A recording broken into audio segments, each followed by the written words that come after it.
last hour, testimony wrapped up in the Feeding Our Future fraud trial surrounding the alleged mastermind, Amy Bach.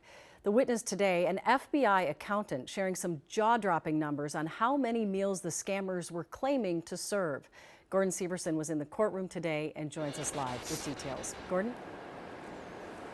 Yeah, today prosecutors took a deep dive into the numbers, showing the jury various spreadsheets, invoices, and records that were seized from Feeding Our Future and Amy Bach's personal laptop that investigators found at her home next to her bed.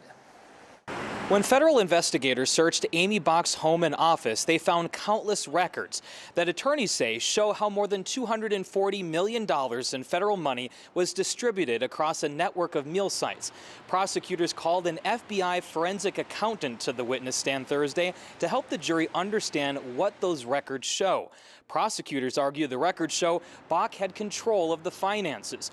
The FBI accountant says investigators also found uncashed checks at Bach's home. Bach's defense attorney argues some of the records and emails seized don't mention Bach directly, so others could have been involved without her knowing.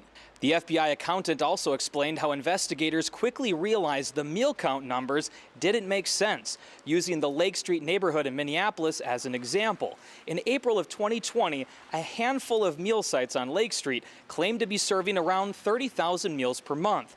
In October, that number grew to around 580,000 meals per month. And by April of 2021, 21 meal sites located on a 1.8-mile stretch of Lake Street claimed to be serving 1.7 million meals per month, around 59,000 per day.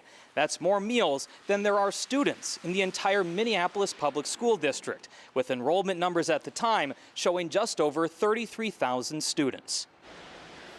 Gordon, I know I am not the only taxpayer stunned, angered by those numbers and the fact that nobody caught that fraud sooner. Every day it seems like it's just more stunning testimony in this trial. Any idea how much longer the trial is going to last?